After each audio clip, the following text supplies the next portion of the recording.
Welcome. You're listening to Sports Econ 101, the show where we discuss sports topics from a business perspective. I'm your host, Edward Brown, along with my co-host, Russell Jackman, and we're hoping that Vern Glenn will join us soon from CBS affiliate KPIX TV in San Francisco.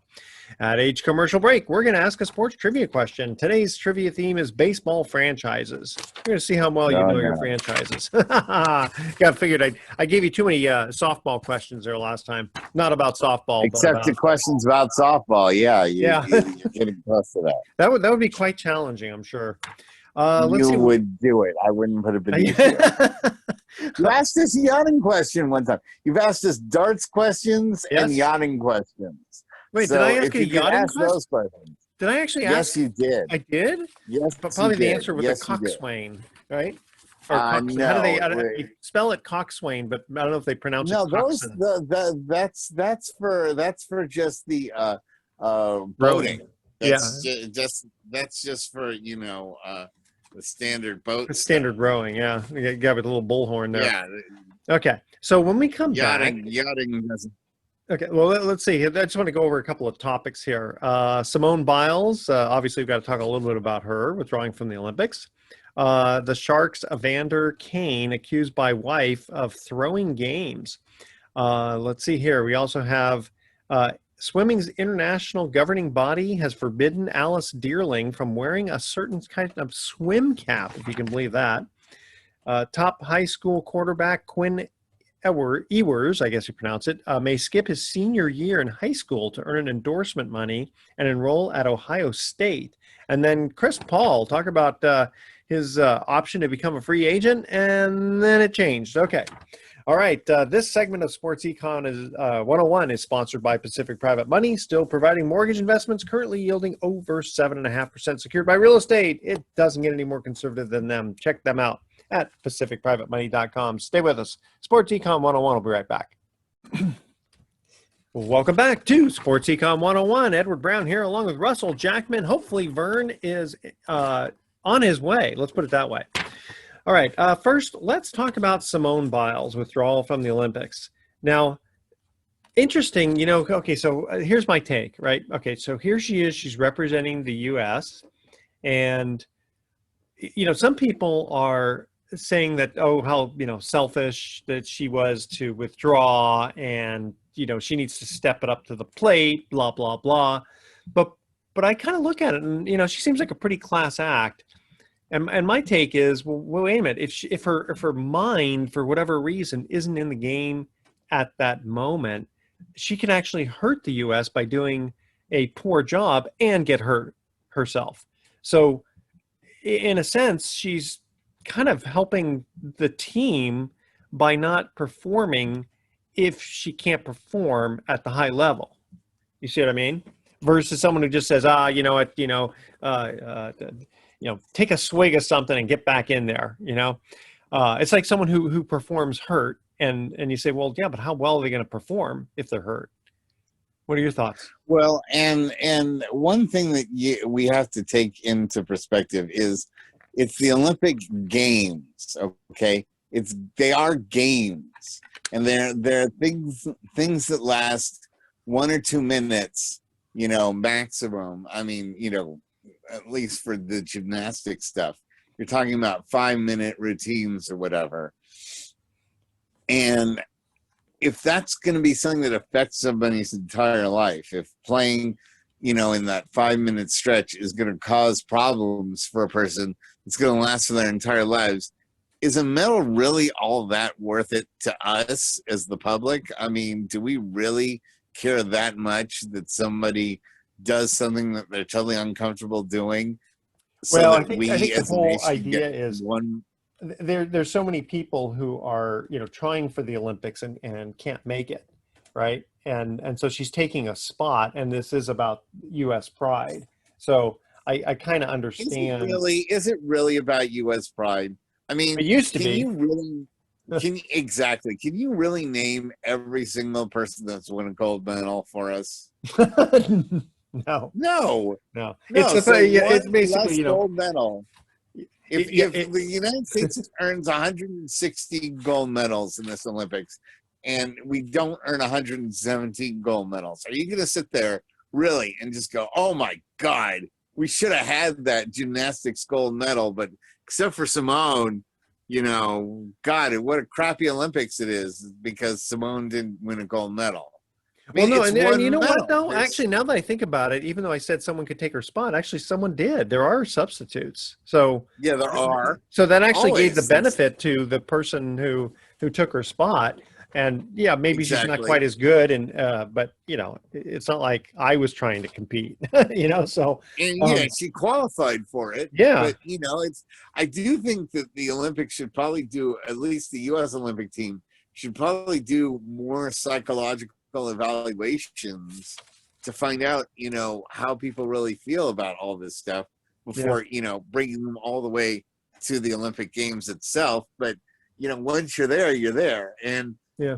I look at this as being no really different than pardon me, no different than if she had an injury. You know what? You know, this I was just is going to say the same thing because that happens at the Olympics. You know, look at the two runners yes, who ran into each other. I mean, they didn't right. plan that. You know, someone has you know, does weightlifting and then they break their arm doing it. Or just, I mean, it could be a myriad of various injuries. It's not like she went out partying the night before and got drunk and so she couldn't perform. I mean, you know, that would be like, okay, we could say that's inexcusable, but I don't know what's going on in her psyche. And yeah, she's supposed to be prepared for this, but things happen. And again, we had someone, a substitute, take over. So you know, I get harsh on the critics who are harsh on her for that. You know, like I Yeah, said, it's not like she just said, I "Oh, am I from just the don't side. feel like it today." You know, I mean, she apparently Even if had a she good does, reason. even if she says she doesn't feel like doing it, that's her right, and it's, you know, it's her that'll miss out on getting a gold medal, and ultimately that's what, you know, that's what matters, is to the actual athlete. I mean, to the rest of us that are observers, we get we'll move on very Yeah. Oh, yeah, quickly. for You sure. know, Yeah. Simone doesn't get a gold medal, and how much is that going to affect your day? You know, No, no, if anything, it may affect her like right? over the next 10, 15, 20 years where she says, gosh, I would have, you know, as I mature, you know, could I have done it a little differently? Could I have gotten my health, my mental health back in at that time? I mean, that's something she's going to have to struggle more than us, you know, and maybe Yeah, she's and fine with it. so Okay. yeah, I don't see why it's a matter of controversy. In fact, Yeah. I think in some ways for her to stand up for it gives other athletes an ability to say, you know what, I'm not happy with this either, and you know, if I don't feel like doing it, and it's something that's more of a burden Yeah. than something that I enjoy, then maybe I shouldn't be doing it either. Yeah. There's I mean, the thing so many.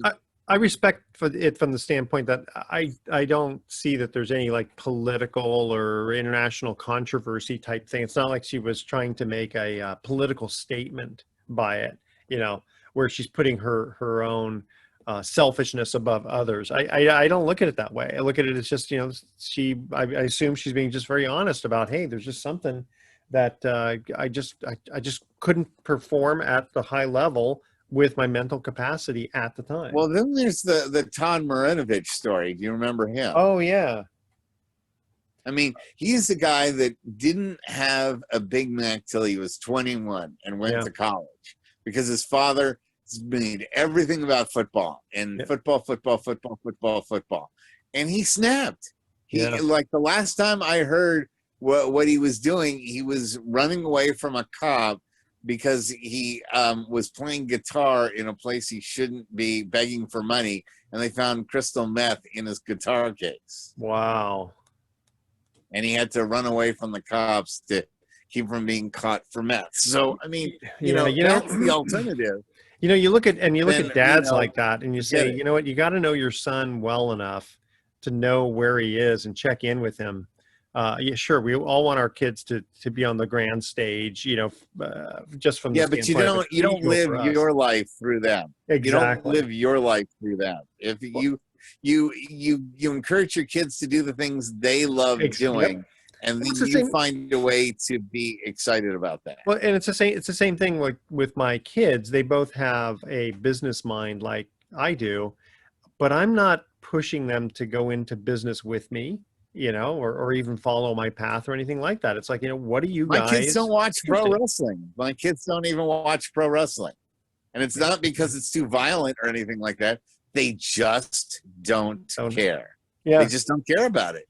Yeah. And so, you know what? My kids won't be into that, and that's just the way it is. I mean, my dad loved tennis. I can't stand tennis. Huh. I know we don't talk about it much on the show, but just because you love something doesn't mean your kids are going to love it too. And if you're a good parent, you spend more time finding out what your kids love and encouraging them to enjoy the things they love than say, well, my sport was bowling, right? But I hardly ever bowled with the kids. They just didn't have a knack for it. My son's more into rock climbing. My daughter likes hiking, and that's just their thing. Hey, tell you what, we're going to cut to our first trivia question here. We're talking baseball franchises. Okay.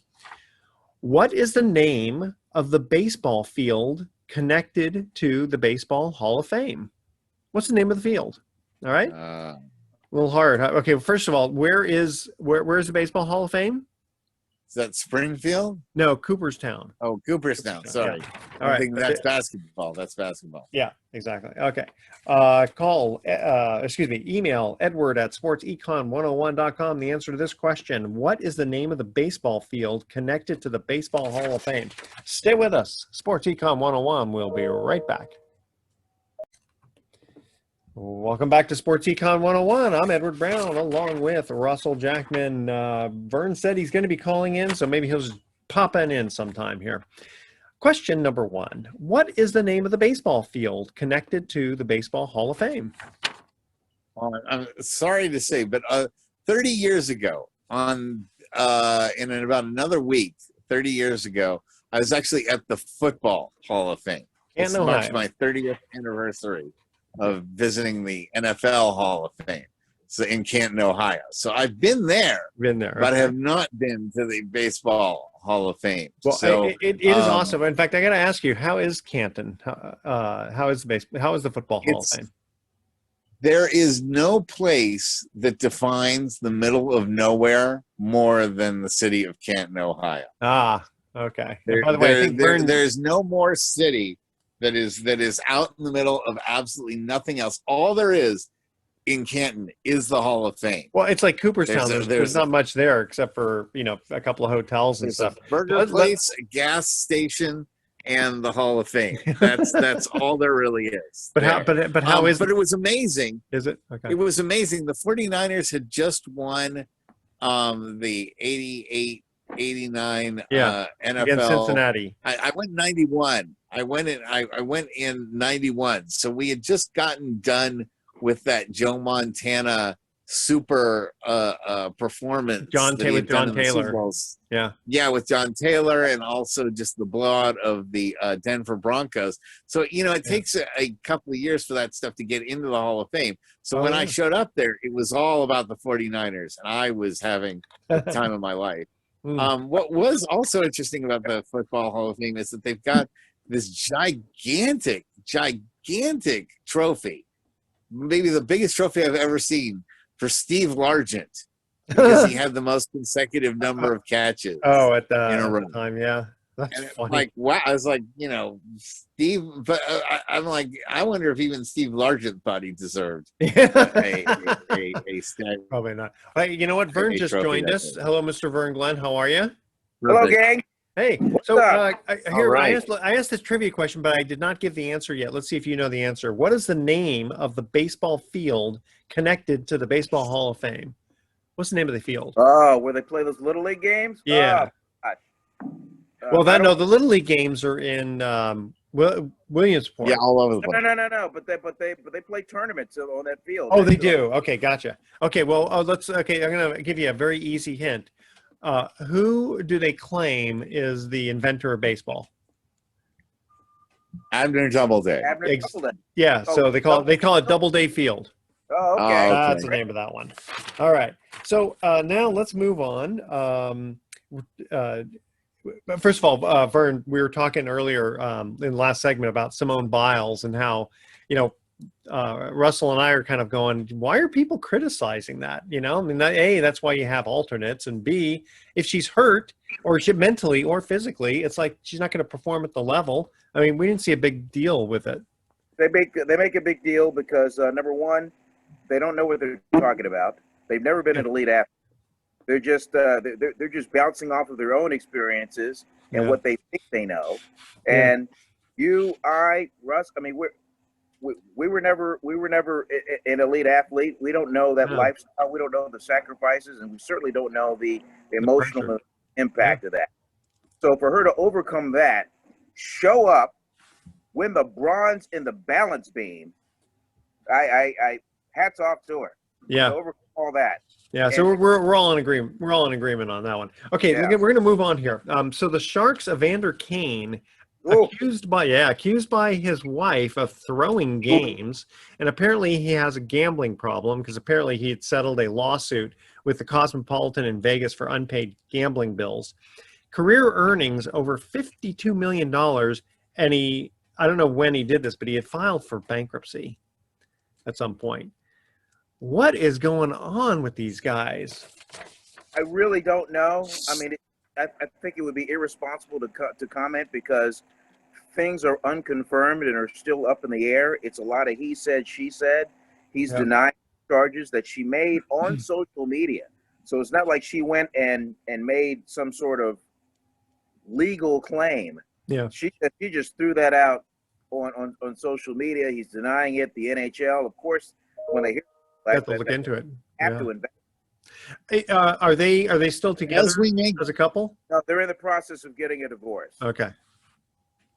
But as we make gambling easier to do, you know, as it's something that, you know, we've introduced the teams in Las Vegas, you know, with the Golden Knights and the Raiders, and this, you know, the stigma of gambling and the idea that, you know, gambling has to just be done in Vegas and Atlantic City and Tahoe and Reno, and that's it, you know, and we've opened it up to the rest of the world. We have to be ready for more things like this to happen, you know, where people will, because gambling is a sickness. There is a level of which a lot of people can do gambling and just throw down, you know, $1 or $2 or $10 in the weekly pool or whatever, and that's fine with them. I go and I play cards with my buddies out in Sacramento. In fact, another guy was telling me, he's like, God, you know so much about sports. Why don't you gamble on it? And I say, it's because I want to enjoy what I watch. Exactly. I used to bet on the Super Bowl all the time, and I found myself not enjoying it as much because I was concentrating on the various bets I'd have. You know, who was going to score the score just before halftime, and all these kind of really crazy bets. And suddenly I go, you know what? I'm just not enjoying the game. I want to just totally relax. And it doesn't matter how big the bet is. It could be $5. It's just the idea of, you know, the competition of winning versus losing. And I don't know my dad. Some people need that edge, and they need to have something on the line. They just get a high from that, whether that's addictive or not. I don't know, because I'm not a gambler. Some people also they just keep gambling until they eventually lose it all, because they just can't stop. You know, there's just that, like you said, it just feeds something in them to do that. In fact, it's interesting because when I didn't necessarily had a gambling addiction or anything, but I used to like to go to Reno and, you know, play craps and that sort of thing, and I really kind of really enjoyed it and enjoyed the excitement and everything. And one time I lost one for me, it was very large roll of the on one roll of the dice. And it was like, I just couldn't imagine it happening, but I knew it. I mean, I knew it could, obviously, because you got 36 chances with dice, what it's going to come up to be. And it literally took any gambling bug over. It quit cold turkey. It was the cheapest, it was the most expensive cheap lesson, or the cheapest, most expensive lesson I'd ever learned. Because, like I said, it just took it right out of me. So now I could go to Reno or whatever and maybe, you know, take $100, and that's totally acceptable. I just, because I guess it's just the the thought of losing, rather than just I think the I may have, entertainment. I think I may have mentioned this before, but my dad's fraternity brother was a guy named Jack Molinas.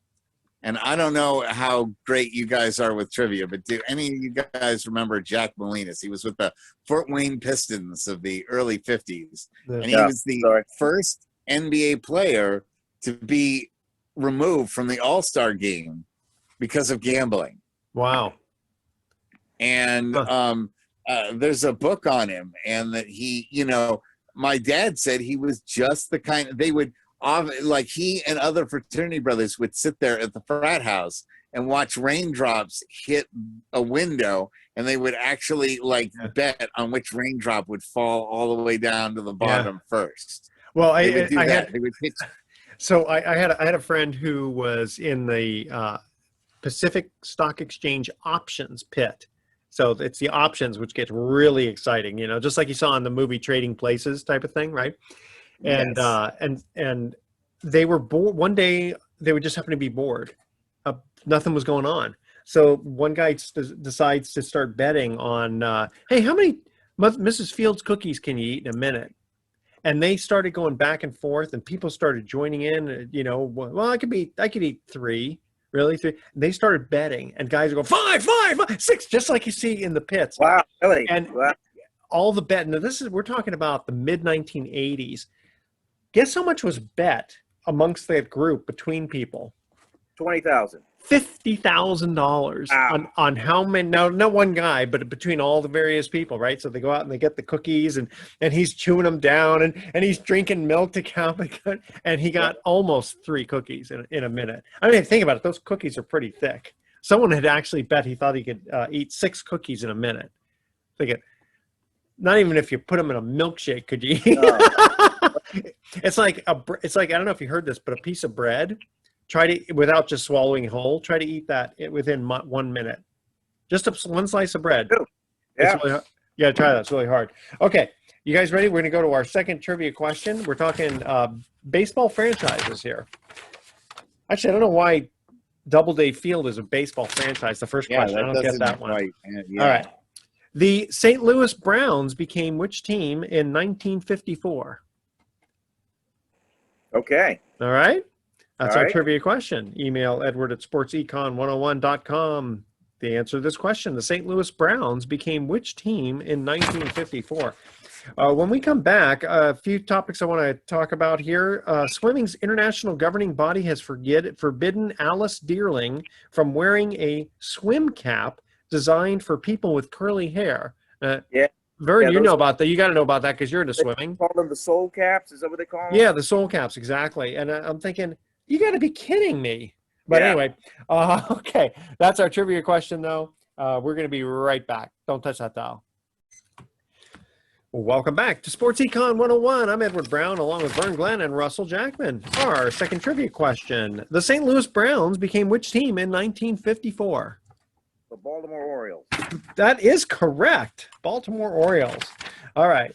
Okay, so Swimming International's governing body has forbidden Alice Dearling from wearing a swim cap, as Vern mentioned, it's called a soul cap, designed for people with curly hair. Now, she's black and her hair is very thick and curly. And I'm thinking, why would they? I get if it's something that's going to give you an advantage over somebody else, right. Like a swim cap versus no swim cap. I get that, but what is the deal? Have they given? And I mean, again, we're dealing with the IOC. These are the same people that had the issue with marijuana and the track stars. So I really, and breastfeeding. Yeah. Yeah. It's hard for me to wrap my head around what goes through the mind of these people on this committee. I have no idea. Yeah. People a lot of times they just rule out some things that they just can't understand. It's about control. It's about control. Yeah. It's about this desire to want to make people do things that they command. Yeah. As from on high, and it's a power trip. I mean, the IOC is all about one giant power trip for themselves, and to be able to always say, we're the right, no matter what we say. if we want, everyone to wear, pink polka dotted Yeah. outfits, we'll make them wear. I mean, look at the The handball controversy. team with the pants. They the ILC wanted her to wear those little short bikinis, and they're like, and then somebody paid their fine because they wore regular shorts. Yeah, so that's a good example too, because wearing shorts versus a bikini, you're talking about volleyball, is Yes. not going to give one an advantage. If you have to wear a suit of armor, yeah, that's going to give you a disadvantage. But it's all about the looks in that fact, case. it's a disadvantage not to wear a bikini because it makes some of the players self-conscious, and it's a distraction to them to have to keep, Yeah, picking good point. the bikini out of their butts, because it rides up, and Yeah. and they don't like being looked at and being gawked at, and you can't really blame them for saying No, because they're especially- just trying to be athletes. well, and the doing their men sport. don't have to wear anything revealing. Yeah. The men get to Yeah. wear, full length shorts and tank tops, and that's it. But the IOC has thoughts and attitudes, I think, go back to the 50s. Well, but with regard to swimming and diving, I mean, diving, I'm wondering if they have to wear one piece because they're afraid, their tops may come off. But and then just in regular swimming, it's kind of interesting because they wear less revealing rather than more revealing type clothes. Yeah, to keep from drag, from if they have those silicone suits, then they get less water resistance. Oh yeah, well, we know all about that in our house. Yeah. But they interestingly enough, though, I mean, that actually helps the athletes. But I guess in that case, they're saying as long as everyone's doing it, everyone is the same. Maybe that's the whole idea, is conformity. They want everyone to wear exactly what they've designed. But a swim cap, I mean, come on, it's not like that's just ridiculous. Yeah. Okay, all right. Top high school football quarterback Quinn. Is it Ewers? It's Ewers. Ewers, let's say. He may skip his senior year in high school to earn endorsement money and enroll at Ohio State. Holy smokes. So, because they changed the rules, right? With college players being able to earn money. I brought it up a couple weeks ago. I told you a couple weeks ago that the change in the NCAA rules are going to be groundbreaking. I mean, they're going to shake the foundation, and we're already seeing it right now. And since he's not, I'm not sure that how much I like if it. he does not, he's going to withdraw completely from his high school and just give up. Well, I don't think so, because you have to. Ohio State if he doesn't graduate. You still have to have a high school diploma. So it sounds like he's enrolling early. Is he going to go to IMG or something like that? One of these academies, stuff like that. Something, yeah. It's like, I mean, when I was in high school, I had time because I had done a lot of my classes early. So my second half of my senior year, I also enrolled at College of Marin to start on my college. So I kind of did both. And I think it's something along those lines where somehow, obviously, he can't completely skip his senior year because you can't. So he'll find a way to get his GED some way. Exactly. But the thing is, he's not going to play football. He's not going to play football at the high school level. Right. For that, and also, it's not like Ohio State. He's not earning money as a college player. These are endorsement money, but they think it could be worth $1 million. That's kind of hard to turn down. Yeah, I mean, he's the top. About this guy, is he like an Elite 11 guy or something? What's the story? So they just say he's the top high school football quarterback in the country. Well, then he's an Elite 11 guy. Yeah. Elite 11 is like for the top high school quarterbacks, and they go to their own little academy and they work out. It's a big deal. He must be. So yeah, that's him. So wow. So it's kind of, I don't know. I don't really have a problem with it. I mean, he's still going to get his education, and then going to Ohio State, decent college, so to get an education. Do you guys see any problem with this at all? No, particularly in the fact that a few weeks ago there was a Bay Area high school rising junior at Bishop O'Dowd, one of the schools that we have here in the East Bay, and he signed a contract to play for an elite league based in Atlanta. He's going to be playing. He's going to be taking classes through this academy, but he's going to be playing games, and he signed $1 contract. So he's going to be paid to play while getting an education. I think it's awesome. I think it's perfect on all levels. Because, you know, I mean, if for some reason he gets hurt or whatever, he's still going to get a good education. Exactly. He's got some money. I mean, it's just whoever came up with that, I applaud them. If you think about it, What's that? That could be a game changer. Yeah. Because the top 1% of the athletes at the high school level worldwide could just go to any of these like elite cats, particularly if you're a basketball player. Yeah. And get paid to play while you're getting your GED equivalent. So then, do you think the NBA? What do you think the NBA will maybe start tapping into that talent? Well, the NBA is already doing it in their developmental G League. Yeah. They're already doing the guy that the Warriors got as one of their first draft picks is an 18-year-old kid from the Congo, and he said, "Well, forget college. I'm just going to join this NBA-based G League, and develop there." And he got drafted through that. That's amazing because coming from the Congo, and I don't know much about it, but I got to think that it's, you know, a little bit more of a third world country. You know, no, not necessarily. No, I mean, it's more refined than you think. It's got to be, a lot of islands and regions that make up the Congo. I know when you think Congo, it's the middle of Africa, like nothing there. But not really the case. Wow, very cool. Tell you what, we got a few more minutes. Let's move on to Chris Paul. At first, he declined the Suns' $44 million option to become a free agent, and he's going to be renegotiate his own new max deal. Yeah, I was going to say, and he's going to be 37 next season. And Mike, before I finished off this morning, it was like, is that a good decision? And it's like, oh yeah, he signed a 4-year deal worth up to $120 million, and the way they structured it, they're not going to be hitting that over 38 complication, where if a guy retires after age 38, they kind of go back and they say, well, some of the money was earned earlier. So, it gets kind of complicated formula, but I'm just blown away by all these hundreds of billions of dollars of contracts that are being just thrown around since the NBA free agency period opened up on Monday. I don't know about you, Mr. Jackman, but wow. I mean, from Trae Young all the way around. I mean, Curry's going to earn $50 million a year. Yeah. Wow. And these guys, they're saying that his game check is going to be $600,000 per game.